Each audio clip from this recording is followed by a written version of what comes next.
रातरानी का फूल, इसकी खुशबू महसूस की है कभी? वो फूल जिसकी मीठी नशीली महक सूरज ढलते ही जैसे पूरी हवा में कोई जादू सा घोल देती है। इतनी गहरी, इतनी मनमोहक कि लगता है कोई अपनी तरफ खींच रहा हो। कोई है जो दिख तो नहीं रहा पर चुपके से बुला रहा हो। मगर पुरानी कहानियों में कहते हैं ना कि हर खूबसूरत चीज के पीछे कोई ना कोई राज जरूर होता है। बस रात रानी के साथ भी कुछ ऐसा ही है। इसकी इस प्यारी सी खुशबू के पीछे एक बहुत गहरा, एक बहुत ही अंधेरा राज छिपा है। एक ऐसी कहानी जिसे लोग जोर से नहीं बोलते, बस एक दूसरे के कान में फुसफुसाते हैं। तो ये जो किंवदंती है ना, इसके सेंटर में है रात रानी का दोहरा स्वभाव। मतलब एक तरफ तो इसे बहुत अच्छा, बहुत पवित्र माना जाता है, लेकिन इसका दूसरा चेहरा कुछ और ही कहानी कहता है। जरा सोचिए, एक ही फूल के दो चेहरे, और वो भी इतने अलग। लोग इसे अपने घरों में लगाते हैं, मानते हैं कि इससे अच्छी वाइब्स आती हैं, घर में शांति रहती है। पर जो पुरानी लोक कथाएं हैं वो कुछ और ही कहती हैं।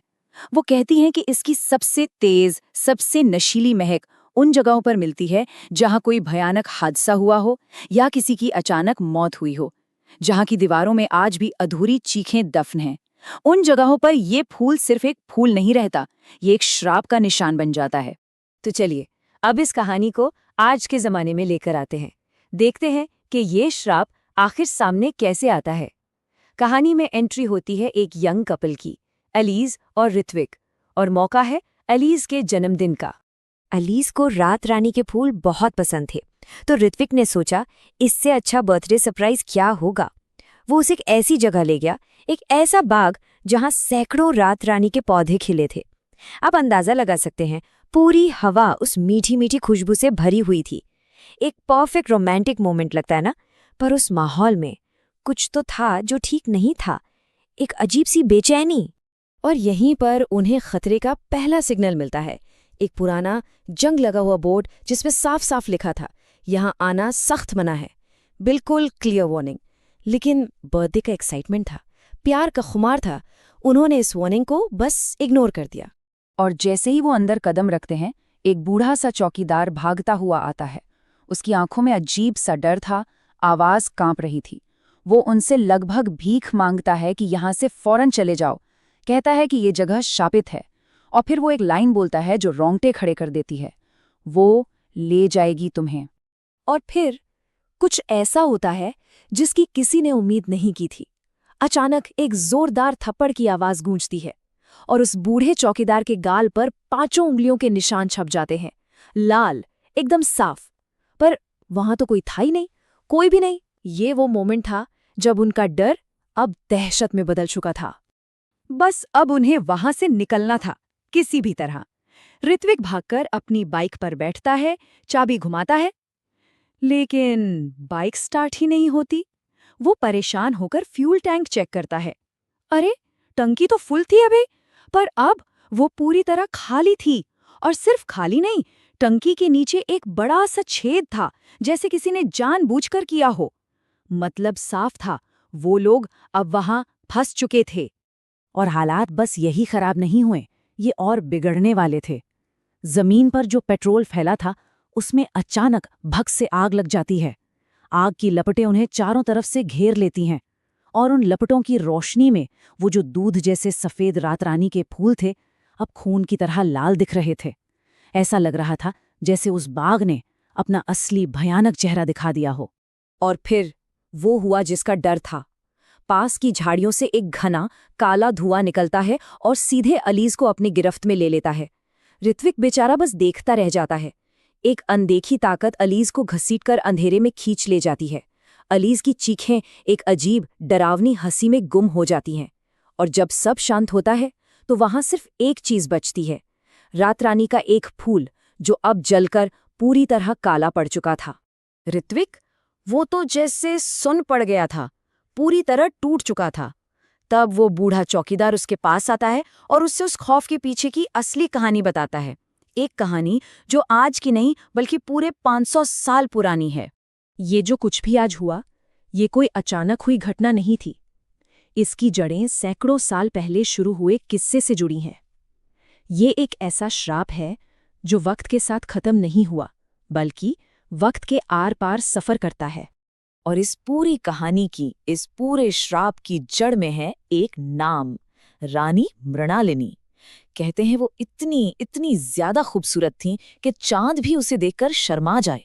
लेकिन उसकी ये खूबसूरती, उसकी ये कभी न ढलने वाली जवानी, इसके पीछे एक बहुत ही भयानक, एक बहुत ही घिनौना राज छुपा हुआ था। तो सवाल यह है कि आखिर वो राज था क्या? वो राज जुड़ा था एक खौफनाक पूजा से, एक ऐसी साधना से जिसमें दो चीजों का इस्तेमाल होता था, रात रानी के फूल और इंसानी खून। और इस काम में रानी की मदद करता था एक तांत्रिक, एक जादूगर जिसका नाम था भद्रकाल। उसी ने रानी को हमेशा जवान और खूबसूरत रहने का लालच दिया था। और बस इसी लालच ने रानी को इंसान से कुछ और ही बना दिया था। भद्रकाल ने एक पूजा विधि तैयार की थी, नाम था रक्त मंजरी साधना। इसका तरीका सुनकर ही रूह कांप जाए। हर अमावस्या की रात एक जवान मासूम लड़की की बलि दी जाती थी, फिर उसके खून से एक खास जादुई रात रानी के पौधे को सींचा जाता था, और फिर इन्हीं खून से सींचे गए फूलों से जो रस निकलता था, वही रानी की खूबसूरती का राज था, सदियों तक। तो चलिए कहानी सुनकर वापस आज में लौटते हैं। ऋत्विक के सामने अब पूरी सच्चाई थी, और ये सब जानने के बाद उसके दिल में डर की जगह अब हिम्मत ने ले ली थी। उसने फैसला किया कि वो अलीज को बचाएगा, चाहे उसे उस 500 साल पुरानी बुराई से ही क्यों न लड़ना पड़े। ठीक उसी जगह जहां से अलीज गायब हुई थी, जमीन में एक दरार पड़ती है और नीचे एक गुप्त सीढ़ी नजर आती है। अंधेरा, गहरा अंधेरा। ऋत्विक ने एक पल भी नहीं सोचा और वो उस अंधेरे में उतर गया।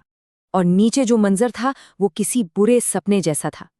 एक पत्थर का सिंहासन जिस पर भद्रकाल की परछाई जैसी आत्मा बैठी थी, और ठीक सामने एक पत्थर की वेदी पर अलीज बेहोश पड़ी थी।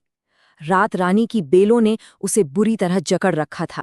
भद्रकाल की आवाज गूंजती है कि पूरे 500 साल के इंतजार के बाद उसे अलीज की शक्ल में एक ऐसी पाक रूह मिली है जो रानी की सदियों की प्यास बुझा सकती है।